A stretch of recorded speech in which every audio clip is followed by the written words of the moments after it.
Y'all know what's going on. It's time for another episode of Doing Time with Joe. I'm your host, Joe Baker, and welcome to the show, y'all.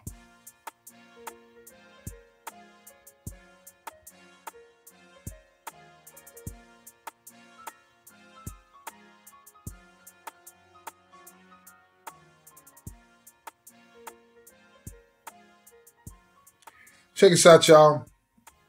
I'm going to be brutally honest today about something that I'm not very proud of, not at all, not in the least bit.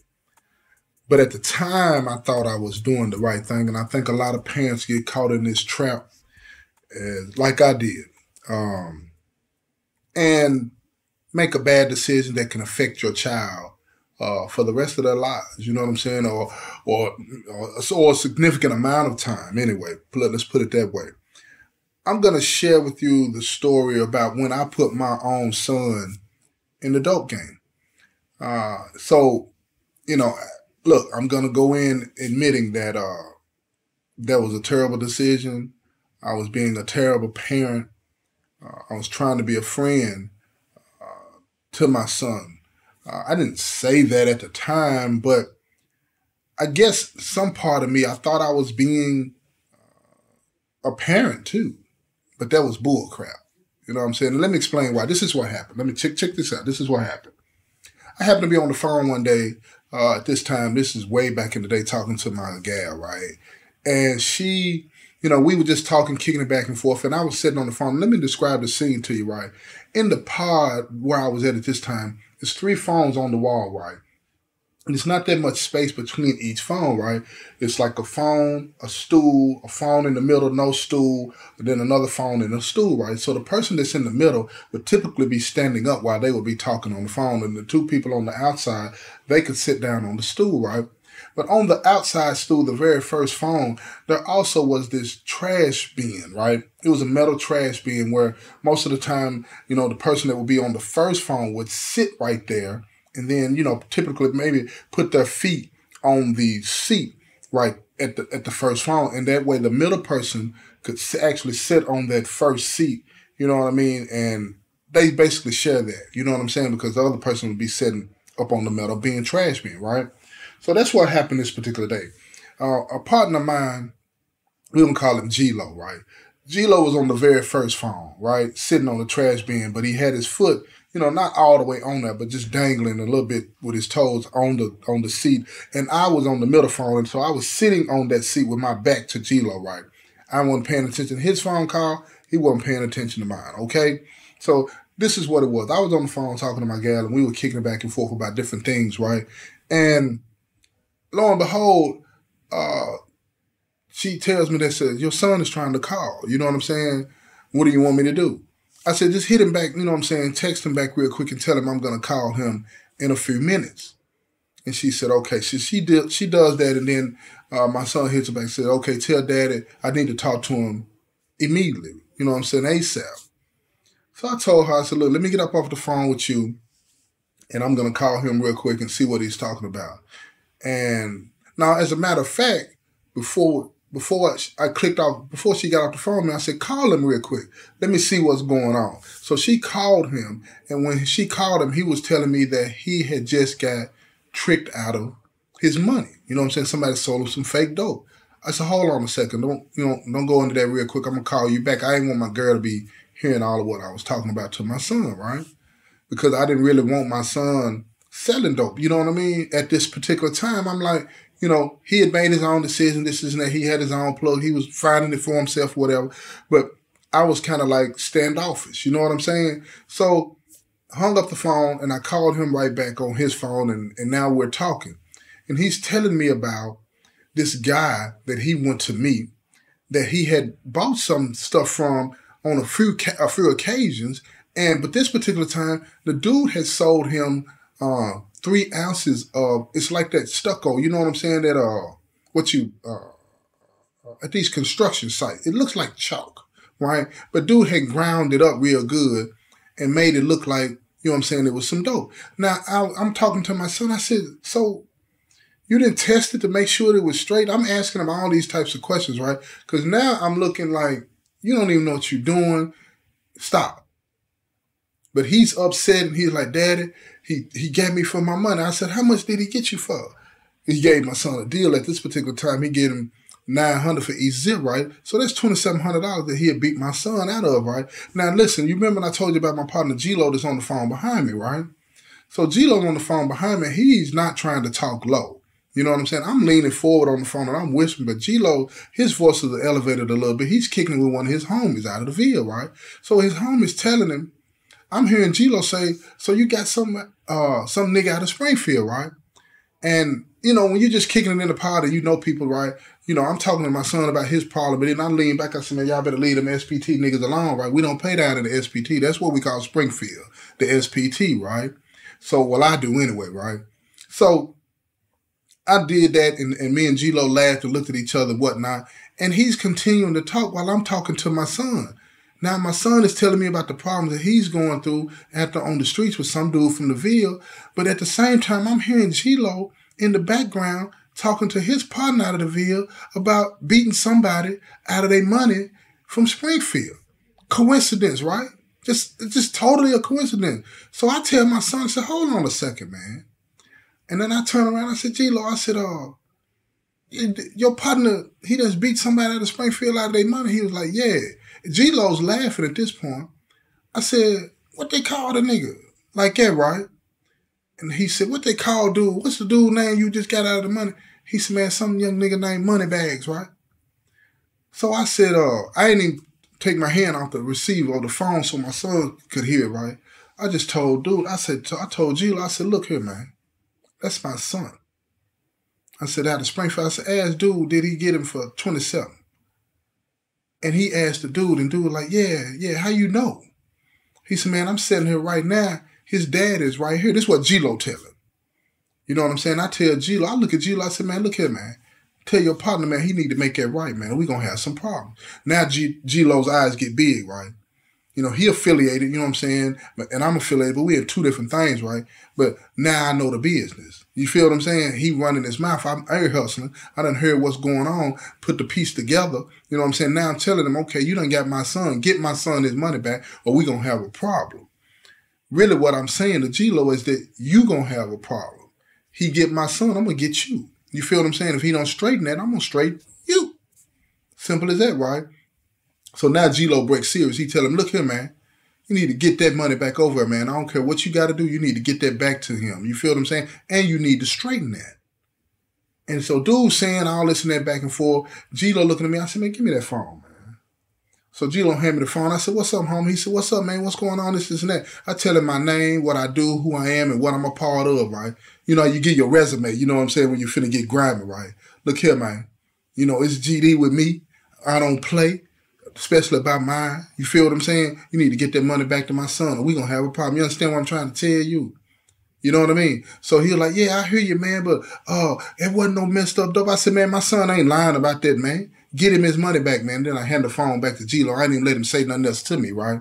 So G-Lo said, he said, man, he going to take care of that, man. He going to take care of that. I said, all right, then, that's what's up. So now I take my hand off the receiver and I got back on the phone with my son. I'm talking to my son. I said, look here, man.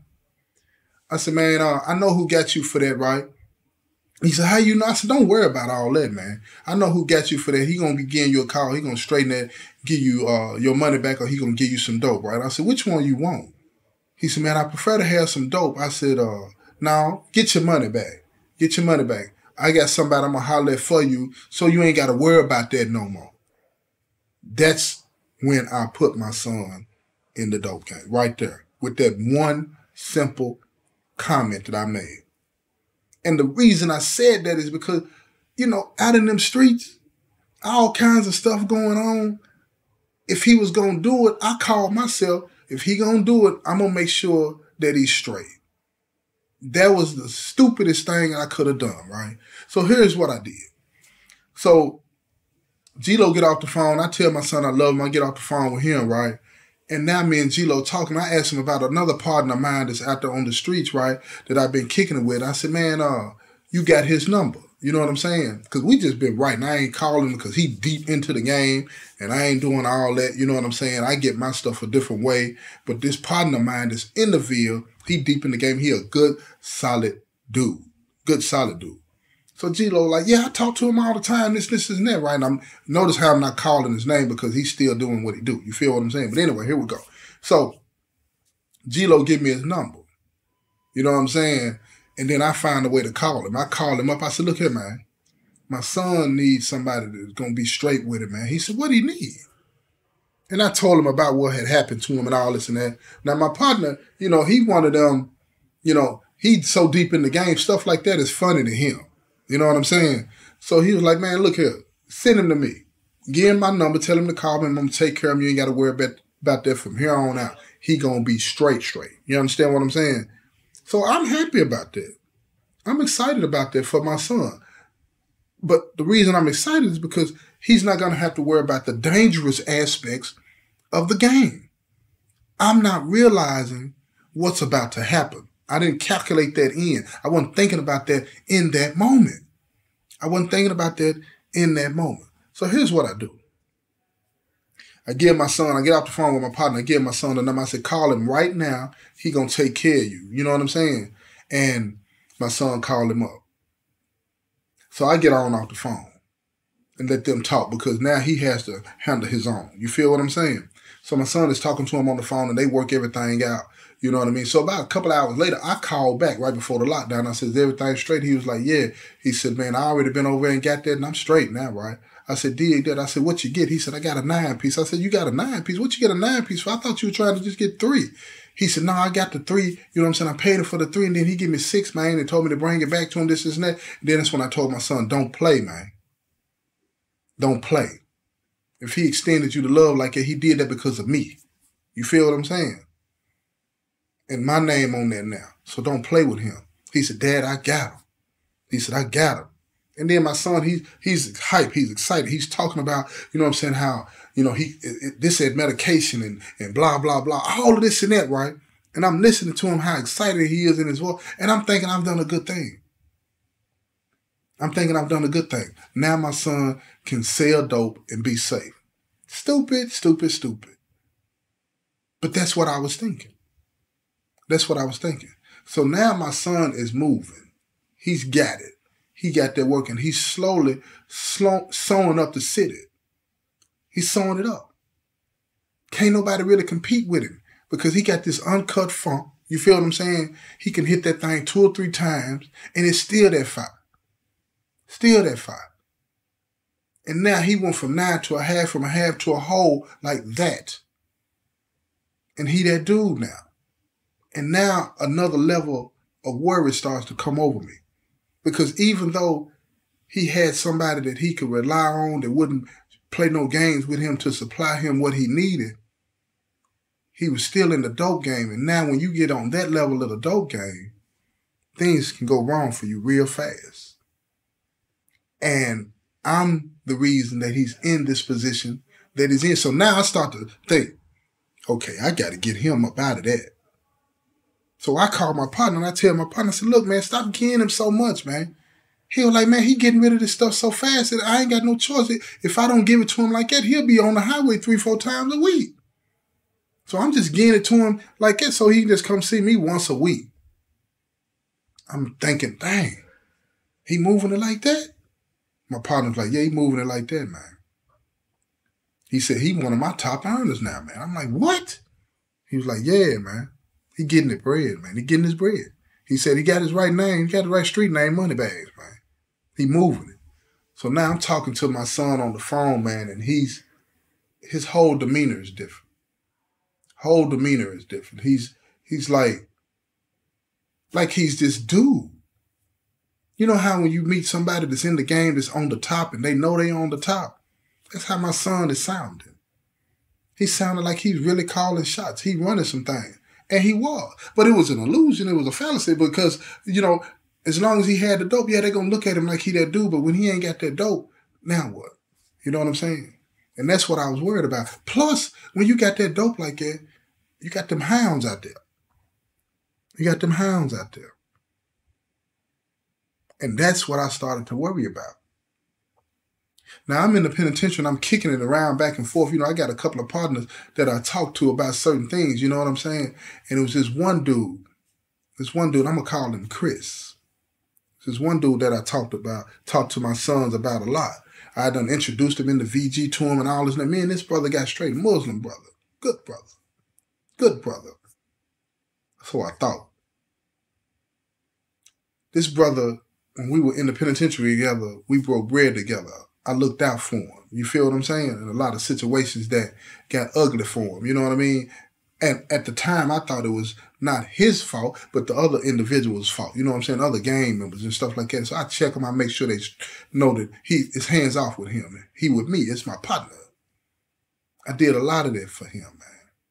Not to say that he was a coward and couldn't fight or anything like that. It's just that I looked at him like he was a brother of mine, so I protected him, and I made sure he was straight. But then when he got out, you know what I'm saying, he met my sons on the street. And he called himself looking out for him and all these types of things. Now, you remember when I said a few minutes ago about them hounds? Turns out he was one of them hounds.